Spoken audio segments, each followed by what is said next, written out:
everyone, thanks for joining me. It's Sarah from the creative team, and today I'm going to be sharing with you this tag that I made for the Whimsical Wings challenge theme. I have absolutely loved this theme and found another newfound love of the wings sets. So this is the Malted Wings. So let's get started. I'm using the Lavinia Stamps watercolour card because I'm colouring in with the Zig colours and they blends so beautifully on the watercolour card. So I have a piece of card measuring 5 centimetres by 11, and we're going to start with some dinkles. I'm using my favourite Ambiance stencil, and this time I'm using blueberry because I really like the variation that you get in blueberry. So let's sprinkle that. Ooh. And I made the hole a little larger because it really wasn't coming out, and now it's coming up quite happily. Let's give it a spritz with some water, and I have got some green from previous times on there. I think one of the things I love about these dinkles. Just going to dry that, and each time you do this it's going to be different. So particularly love on this one little speckles we're getting on there, but I've also got some really nice green on here, so I'm going to print with that certainly down there, and maybe a little at the top if I've got any left. There's some, and we're going to add some more colour anyway with the stencil brush, but just that's our first layer, so I'm going to dry that. Before we go any further, let's get our corner rounder out,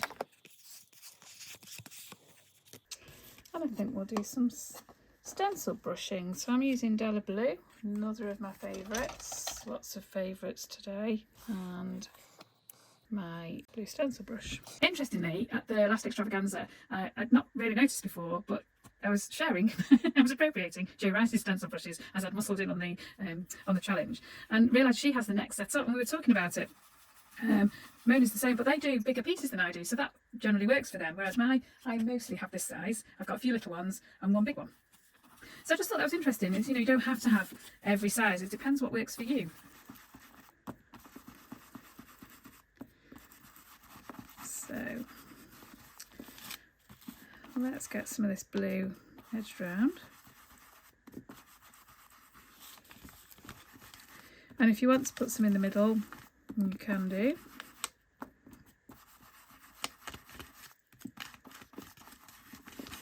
That's how I clean my brush off. We decided that was called creative cleaning. Thanks to Lorraine for that tip, that naming.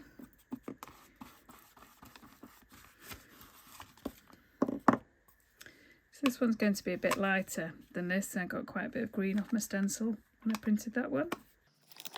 So that's the start of our background. So the wings are also stamped on the watercolour card. I'm going to use Twilight for this one, just because why not? You don't always have to use black. I tend to go, black can be a go-to, but there's some of the darker colours are almost black, but give kind of a softer colour, not as harsh as a black one. So that's my wings, and like I say, we're going to colour those in with the clean colour. Obviously I was in an orange mood. I thought it made a nice contrast with the blue, with them being on the opposite sides of the colour wheel. So I'm going to colour top section in number 70 orange. I did similar on this one. It's easier actually if you put them next to each other, which is how I did it the first time. But then we'll have number 50 yellow. So I'm going to blend that in with that orange, pull it through, and then we'll have the bright yellow at the bottom. It doesn't really matter if they're slightly different. And then number 52 bright yellow, just makes it pop, that bright yellow at the bottom. So there's our wings, so we can cut those out. I'm going to use the new Loom Weavers text. It's such a gorgeous size of font and matches for me with the story of weaving the fairy wings. So we're going to use Twilight and then come in with the same colour with the field grass at the bottom. Now I often take my stamp off my block when I'm doing text, but lately I've been quite enjoying just keeping it on and going for the whole thing, but just on the edges, and then when I've used most of it off, I'll put some lighter bits in the centre. Then we can add some orchard grass down at the bottom. Just brings the image together, I think, as a whole by pulling some imagery around there. And then my favourite vine branch, and for that I'm using pine cone. And just position it how you fancy, really. It's going to be, again, different each time.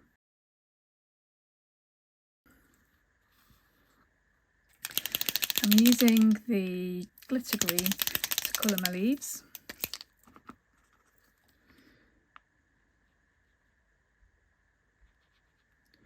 It's a nice mid-green. It makes me think of summer, and certainly summer in the UK. The sides of the country lanes near me are filled with these grasses, and the leaves are this lovely mid-green. I haven't yet spotted any fairy wings hanging from a branch. It's just really therapeutic, isn't it, colouring these? At least I find it is. Don't forget these little ones down here. And then I like to add some dots, not showing up a huge amount until you tilt it and then you see them. I think I might just add a bit of colour. I'm going to use a trusty Mondeluz. This is clearly a regularly used one because it's getting much shorter. It's number 32. There we go. And our wings will hang from a suitable branch, like that. So we just need to make a hole for the string. This is quite a small punch, but I'm going to go with it this time. This is the smallest of the 3 punches that we sell at Lavinia, with 3 in a set. This is the smallest hole, and it's brilliant for the hole in the button, which you'll see in a second. And we'll find a word. I used found for this one, which obviously works really well. I think we will use twinkle on this tag because they certainly twinkle.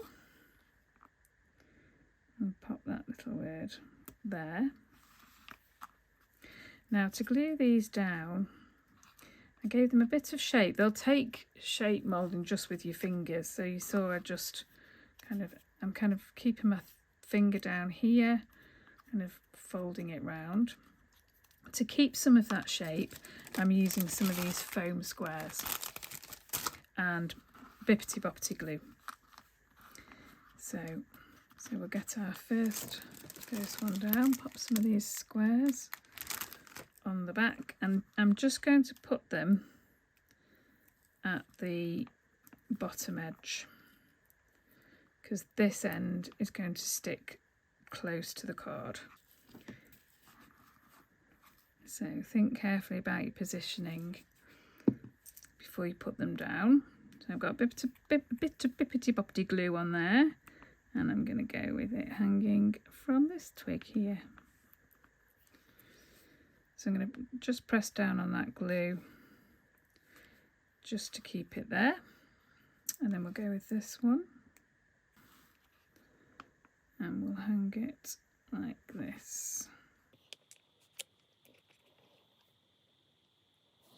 Now I'm going to put I think I'll put a bit of hemp cord on this one just because it's nearby. This one's got a bit of thread from one of the yarn packs. Pop that through.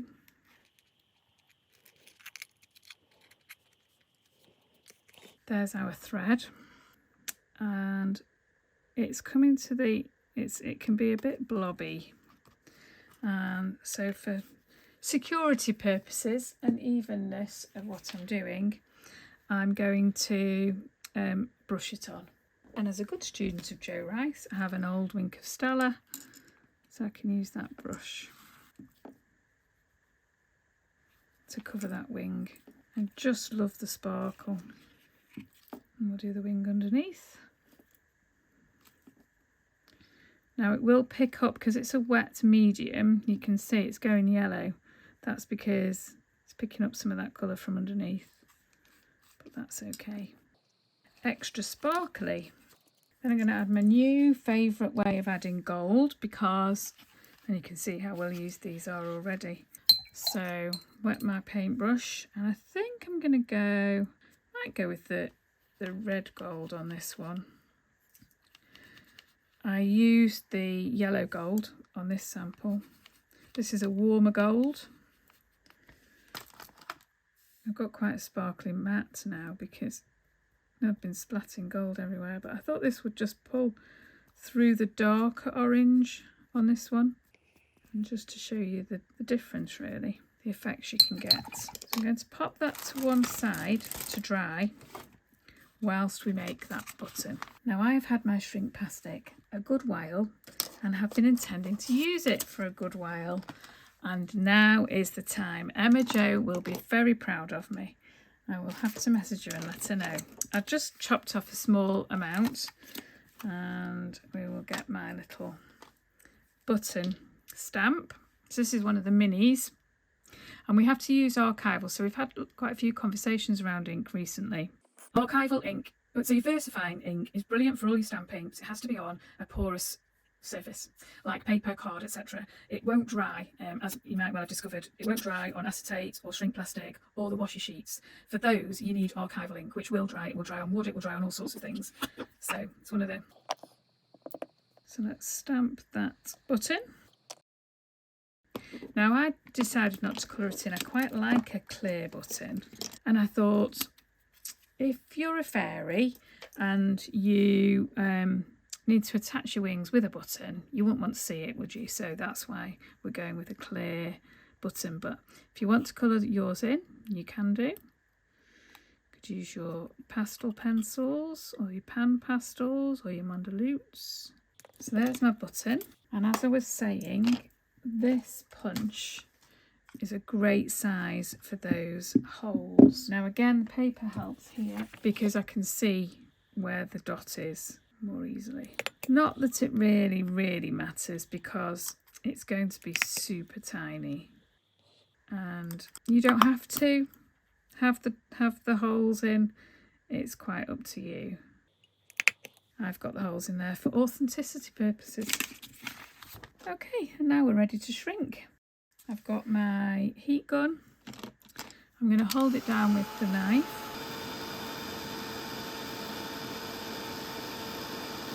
There it goes. Oh. It's blowing away. That's nicely shrunk. I'll flatten it with the block. And there's our button.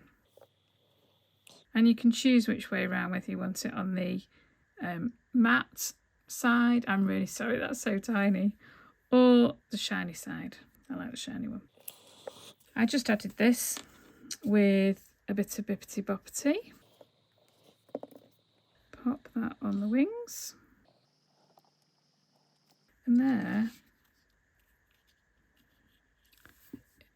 is our fairy tag, complete with wings. Oh, I've got something stuck on there. We go. Hanging ready for the fairies to wear.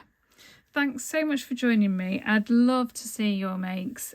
Please let me know in the Facebook group if you've had a go, and enjoy making molted wings. Take care.